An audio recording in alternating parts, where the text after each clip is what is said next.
बिस्मिल्लाहिर्रहमानिर्रहीम। अस्सलाम वालेकुम नाज़रीन, आप यूट्यूब चैनल देख रहे हैं। मैं इमरान खान हूँ। ख़ित्ते की सूरत हाल लगातार बिगड़ी हुई है, अभी तक हालात ठीक नहीं हो रहे। हम आपके साथ तमाम चीज़ें शेयर कर देते हैं।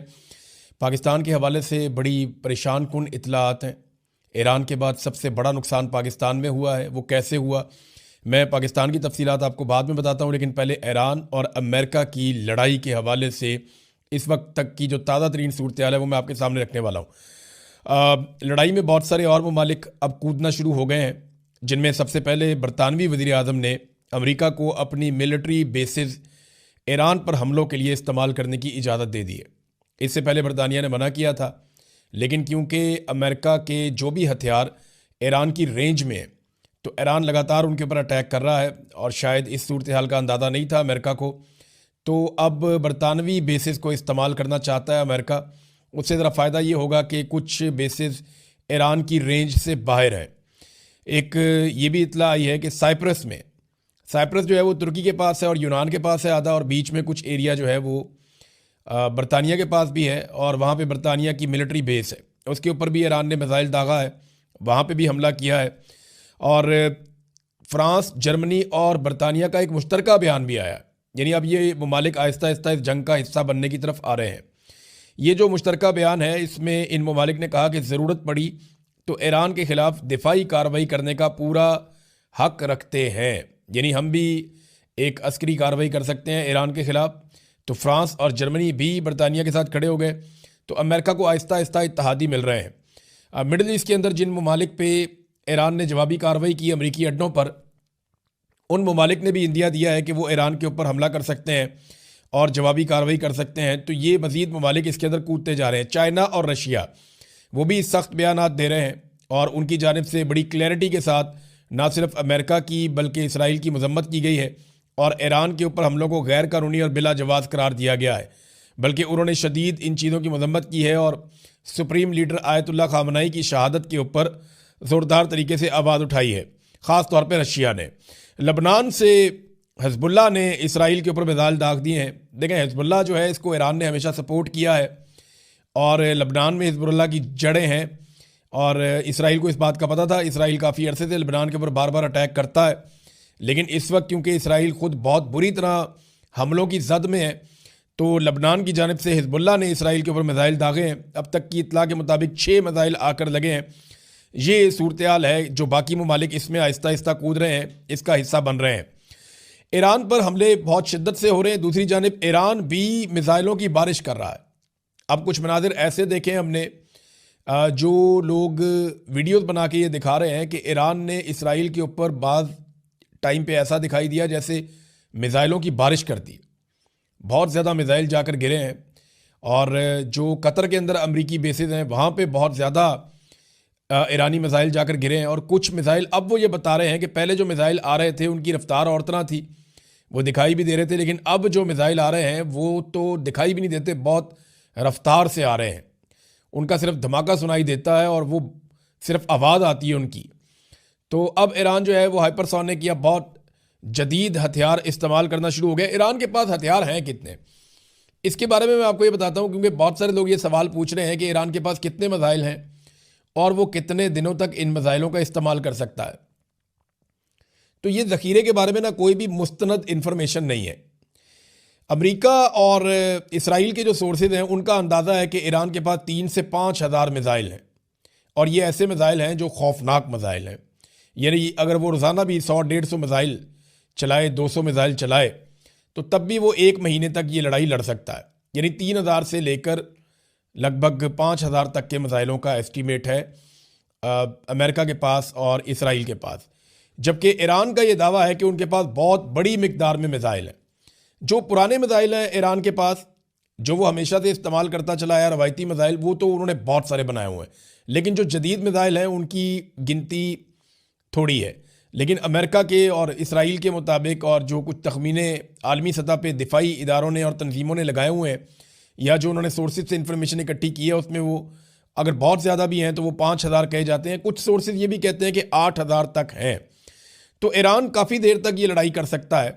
अगर वो इस लड़ाई को वक्फे के साथ करे तो वो काफ़ी नुकसान भी पहुंचा सकता है।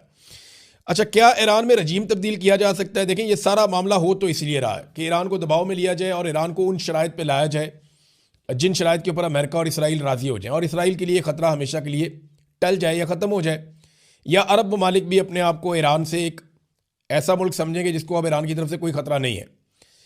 हालांकि ईरान के मामलात अरबों के साथ कभी उतने बुरे उस तरह रहे नहीं, ज़्यादा उनका फड्डा जो है वो इसराइल के साथ ही रहा है।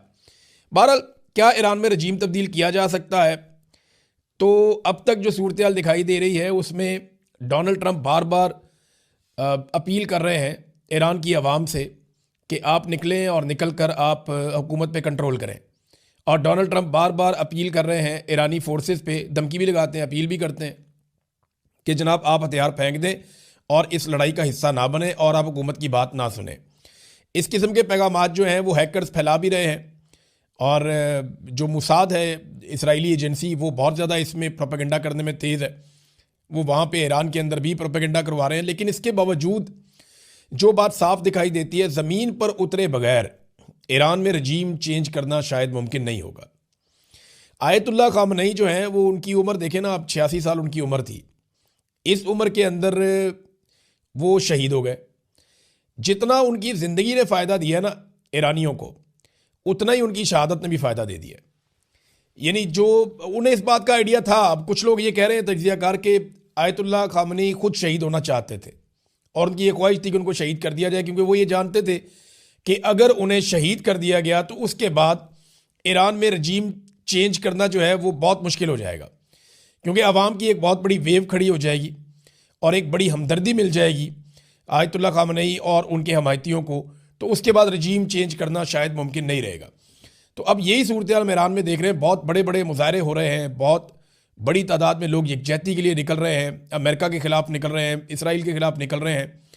तो ये चीज़ें नॉर्मली जंग के दिनों में ऐसे होती नहीं, लेकिन यहाँ पे हम होती हुई देख रहे हैं। तो वो जो ख्वाहिश थी एक आयतुल्लाह ख़ामनई की कि उनकी मौत भी ईरान के काम आए, तो वो ऐसा लगता है कि वो काम आई है।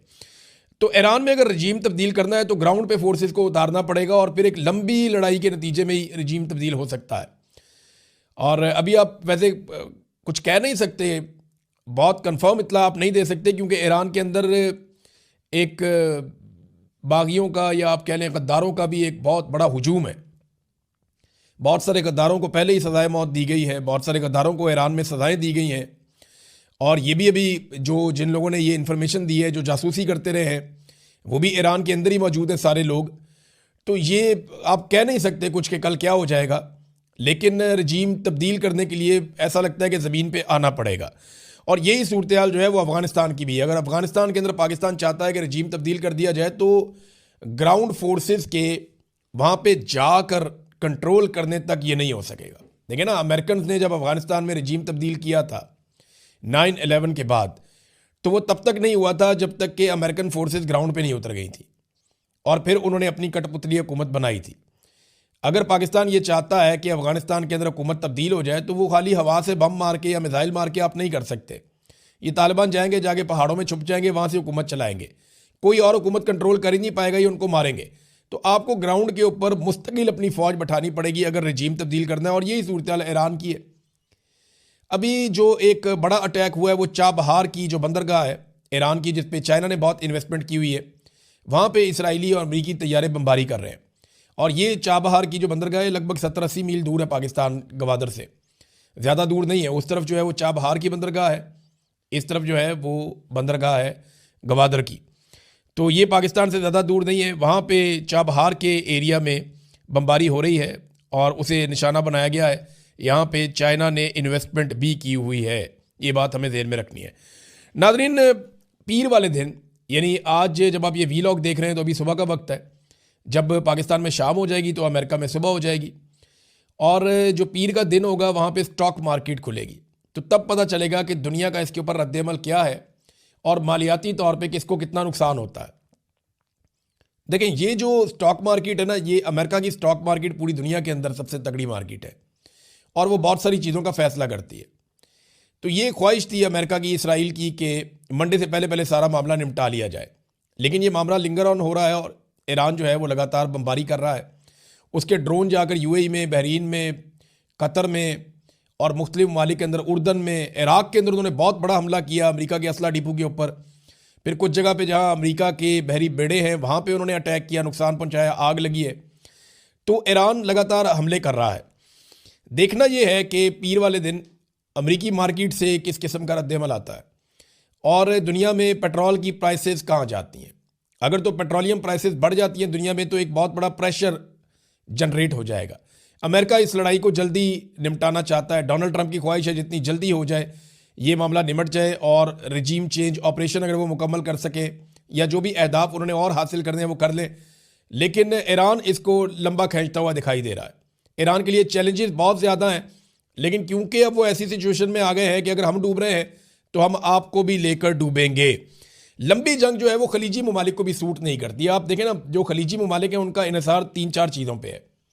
नंबर 1, उनका इन्हिसार उनके वसाइल पे है, जो उनके पास तेल है, पेट्रोलियम मसनूआत है, उनके ऊपर उनका बड़ा इन्हिसार है खलीजी ममालिक का, गैस पे और तेल पे, पेट्रोलियम पे।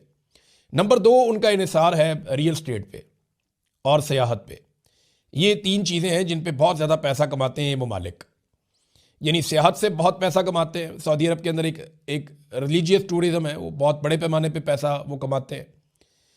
और दूसरा जो है वो तेल की, देखें अब आमदरफ्ती रुक जाएगी अगर समंदर के हालात ठीक नहीं होंगे और ईरान रास्ते बंद रखेगा और ये ख़तरा रहेगा कि तेल बरदार जो जहाज़ जा रहे हैं उनके ऊपर मिसाइल गिर जाएगा, तो वो तो पहले ही फ्यूल है, उसके ऊपर तो अगर ड्रोन भी गिर जाए तो वो सारा तबाह हो जाता है। तो ऐसी सूरत हाल में ये बहुत बड़ा सोर्स ऑफ इनकम बंद हो जाता है। फिर टूरिज़्म जो है वो टूरिस्ट नहीं आते जहाँ पे बम गिर रहे होते हैं। और तीसरा उनका रियल स्टेट का बिजनेस है, यानी वो जो बहुत बड़े बड़े प्लाजे, बिल्डिंग और ये एक मुकाबला चल रहा है, ये बहुत बड़ा बिजनेस है यहाँ ये खलीजी ममालिक में। ये तीनों चीज़ों की मार्केट एकदम नीचे की तरफ गई। अब ये जो सूरत हाल बन गई है, खलीजी ममालिक नहीं चाहेंगे कि ये लड़ाई लिंगर ऑन करे। वो ये चाहते हैं कि जल्द अज जल्द इस लड़ाई का नतीजा हो और जो होना है वो हो जाए और लड़ाई बंद हो जाए ताकि चीज़ें नॉर्मलाइज हों। ईरान इस लड़ाई को कितना लंबा खींच सकता है? देखें, इस लड़ाई में पैसा बहुत ज़्यादा खर्च हो रहा है। एक जो मिसाइल है, जो पैट्रियट एयर डिफेंस सिस्टम में अमेरिका इस्तेमाल करता है, उसकी कीमत लगभग $4.25 मिलियन है। और इसी तरह जो आयरन डूम है उसकी भी कीमत बहुत ज़्यादा है। उनकी जो बैटरीज़ हैं, उनके जो मिसाइल्स हैं, जो आने वाले मिसाइलों को डिफ्यूज़ करते हैं, ये ईरान जितने का मिसाइल मारता है उससे बहुत ज़्यादा पैसों से वो उसको रोकते हैं, क्योंकि एक एक मिसाइल को मारने के लिए वो नीचे से बहुत सारे मिसाइल फायर करते हैं। तो ये लड़ाई सस्ती भी नहीं है, बहुत महंगी पड़ रही है इस वक्त लड़ाई अमेरिका को और इसराइल को। देखें, इससे पहले अमेरिका ने जो लड़ाइयाँ लड़ी हैं माजी में, उसमें अमेरिका ने मारा है, रोका नहीं है, क्योंकि अमेरिका के ऊपर इस तरह अटैक नहीं हुआ उनकी बेसिस पे, उनकी चीज़ों पे। अब इस मरतबा ये उल्टा सिलसिला चल रहा है, तो उनको बहुत महंगी ये लड़ाई पड़ रही है और लगातार वो रोकने की कोशिश कर रहे हैं। अब आ जाए नाज़रीन, पाकिस्तान के अंदर सूरत हाल क्या है और किस तरफ जा रही है। पाकिस्तान अब तक जो है वो सबको खुश रखने में कामयाब रहा है। मैं साफ साफ आपसे बात करूँगा। पाकिस्तान को ईरान ने भी कहा जी ठीक है, आपने मजम्मत की, आपका शुक्रिया। खलीजी ममालिक जो हैं, पाकिस्तान ने सबसे रब्ता किया, जी हम आपके साथ हैं। अमेरिका जो है उसको पाकिस्तान ने बिल्कुल उसकी मजम्मत नहीं की। इसराइल को भी कोई पाकिस्तान से कोई बहुत बड़ा प्रॉब्लम नहीं हुआ। तो पाकिस्तान ने एक तरह से सबको ही राज़ी रखा है, लेकिन पाकिस्तान की आवाम को राज़ी नहीं रख सके।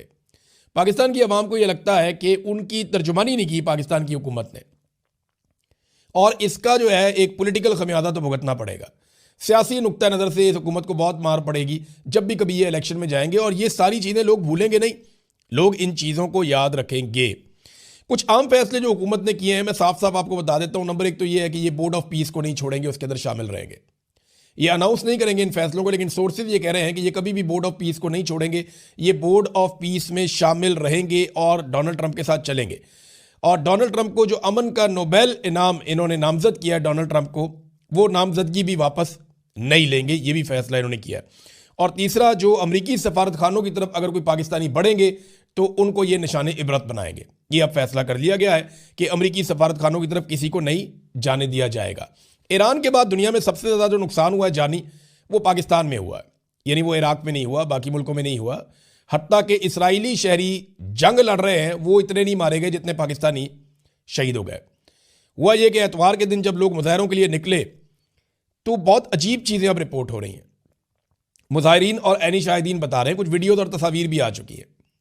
चाहे वो कराची के मुजाहरे हों, चाहे वो गिलगित बल्तिस्तान के हों, स्कर्दू वाले हों, चाहे वो मुजाहरे इस्लामाबाद के हों, चाहे वो मुजाहरे लाहौर के हों, तमाम मुजाहिरीन ने बताया कि हम सारे पुरअमन थे, अचानक से कहीं से कुछ लोग आते हैं, नकाब पोश किस्म के लोग। बल्कि कराची में तो वो बुलेट प्रूफ जैकेट उसने पहनी हुई है अपनी शर्ट के नीचे, और उसके जूते देखकर लगता है जैसे कोई फोर्सेस का आदमी है, ट्रेंड आदमी है, यानी मेरा मतलब है। उसके हाथ में पिस्टल है, वो फायरिंग करता है ओट लेकर, नकाब उसने पहना हुआ है, उसके साथ और नकाब पोश भी है। और ये कार्रवाई करने के बाद वो लोगों को खींचता हुआ ले जाता है कौंसल खाने की तरफ। यानी लोगों को इंस्टिगेट किया गया। जो उलमा इकराम है उन्होंने लोगों को कहा था पुरअमन रहना, आपने एहतजाज करना है, लेकिन ये जत्थे कहाँ से आए, ये लोग कहाँ से आए? देखिए 9 मई को यही तो हुआ था। पाकिस्तान तहरीक इंसाफ की लीडरशिप बार बार ये कहती रही हम तो जाना ही नहीं चाहते थे कोर कमांडर हाउस के अंदर। वो तो चंद नकाबपोश आए, वो लोगों को गाइड करते थे, आओ चले, आओ आगे बढ़ो, तुम गैरत खाओ, तुम इधर चलो। वो कार्रवाई डाल के निकल गए। बाद में लोग वहां पे, अब अवाम तो जज्बाती होती है, आप उसको जिस तरफ ले जाते हैं वो चल पड़ती है।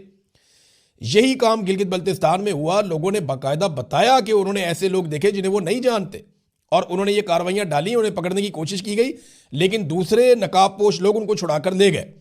अब ये नामालूम अफराद कौन हैं जिन्होंने हालात ख़राब करने की कोशिश की और वजह क्या थी? पाकिस्तान में डिफरेंट इतलात आ रही हैं। सबसे कम जो इतला आई है, 30 अफराद जाँ बहक हुए हैं इन वाक़यात में, यानी 30 लोग शहीद हो गए जो एहतजाज करने के लिए निकले थे। आयतुल्लाह ख़ामनी की शहादत के बाद जो लोग एहतजाज करने के लिए निकले उनमें 30 लोग कम से कम, और जो ज़्यादा इतलात आ रही हैं 40 तक लोग बताए जा रहे हैं कि जो शहीद हो गए हैं पूरे पाकिस्तान में। इस्लामाबाद में भी इसी तरह वाक़या हुआ, लाहौर में भी ऐसे ही हुआ, कराची में भी ऐसे ही हुआ, और गिलगित बल्तिस्तान में भी ऐसे ही हुआ, और पेशावर के अंदर जो है वहाँ पे भी आंसू गैस की शेलिंग और पुलिस को कंट्रोल करने के लिए सब कुछ करना पड़ा। अब ये लोग सहाफ़ी जो हैं उनसे बात हुई, वो कहते हैं हम भी हैरान हैं। यानी हमेशा जब भी कोई ये कॉन्सुलेट की तरफ बढ़ता है तो पहले कंटेनर लगा देती है पुलिस 3-4 बैरियर्स बना देती है, आगे खड़ी हो जाती है, आंसू गैस की शेलिंग वेलिंग करते हैं, लोगों को रोक लेते हैं, कभी कॉन्सुलेट तक जाने नहीं देते। लेकिन वो कहते हैं हम हैरान रह गए कि इस मरतबा हुआ क्या पुलिस को। सबको पता था कि लोग निकलेंगे और कॉन्सुलेट की जानिब बढ़ेंगे, लेकिन किसी किस्म का कोई इंतज़ाम नहीं किया गया। पहले चंद लोगों ने आकर नामालूम अफराद ने लोगों को इश्तियाल दिलाया और उसके बाद गोलियां चला दी गईं, और यही हर जगह पे हुआ है। अब ये जो 40 बंदा मारा गया है, क्या पैगाम किसको दिया जा रहा है? यानी कुछ लोग ये कह रहे हैं कि शायद पाकिस्तान बार बार अमेरिका को ये बताना चाहता है कि देखें हम अपनी आवाम को भी मारने के लिए तैयार हैं, आपके साथ खड़े होने के लिए, देखें हमारे ऊपर कितना दबाव है। और यही मामला हुआ था जब तहरीक लब्बैक के लोगों को गोली मारी गई थी मुरीदके में। मेरी तहरीक लब्बैक के लोगों से जब बात हुई थी ना, तो वो मेरे पर रिकॉर्डेड कॉल पड़ी हुई थी। वो ये कह रहे थे कि हमें ट्रैप कर लिया गया, हमें बाकायदा बताया कुछ और गया, हमें निकाला कुछ और करके गया, और यहाँ पहुँचा के हमें ट्रैप कर लिया गया। अब ये हमारा कत्लेआम कर रहे हैं, हमें मार देंगे। हम बात करना चाहते हैं, हमारे साथ बात ही कोई नहीं कर रहा। हम आवाज़ें दे रहे हैं, हम कह रहे हैं हमारी बात सुनो, हमारी बात कोई नहीं सुन रहा है, हम पे गोलियां चला रहे हैं। और फिर ट्रैप करके उनको मारा गया बकौल उनके। वो भी एक बड़ा कत्लेआम था। जब से आसिम मुनीर साहब पाकिस्तान के आर्मी चीफ बने, 9 मई का एक कत्लेआम हुआ पाकिस्तान में, 26 नवंबर का एक कत्लेआम हुआ पाकिस्तान में, फिर उसके बाद मुरीदके में कत्लेआम हुआ पाकिस्तान में, और अब एक मरतबा फिर पाकिस्तान की 3-4 मुख्तलिफ मकामात के ऊपर कत्लेआम हुआ मुजाहिरीन का। ये हमने माजी में कभी ऐसे नहीं देखा था। अच्छा नाज़रीन, एक और ख़बर भी आ रही है कि जियो और ARY वगैरह को हैक कर लिया गया और उसके ऊपर कोई पैगाम चला दिया गया। तो मैं सादी एक बात आपको बताता हूँ कि जियो और ARY हैक हो गए थे रिजीम चेंज ऑपरेशन के फ़ौरन बाद। इन्हें कंट्रोल कर लिया गया था, और ये तब से लेकर अब तक हैक नहीं है, कंट्रोल्ड ही हैं। अब ये जो मर्ज़ी कर लें, जैसी मर्ज़ी बात करें, इससे इनकी क्रेडिबिलिटी वापस नहीं आएगी। ये अपनी क्रेडिबिलिटी लूज़ कर चुके हैं। इन्होंने झूठ बोल बोल के अवामी राय कभी बताई ही नहीं, अवामी इश्यूज़ के ऊपर कभी बात ही नहीं की। बड़ा लंबा अरसा हो गया। जो इन्हें मिलिट्री एस्टेब्लिशमेंट कहती है ये वही करते हैं। तो बड़े लंबे अरसे से हैक हो चुके हैं। तो ये अब एक कहानी सुनाई जा रही है, पता नहीं इसमें कितनी हकीकत है। बहरहाल अगर हैक हुए हैं तो ये तो बहुत पहले से हो गए। अब तक के लिए इतने ही। अपना ख्याल रखिएगा, अपने इस चैनल का भी। अल्लाह हाफ़िज़।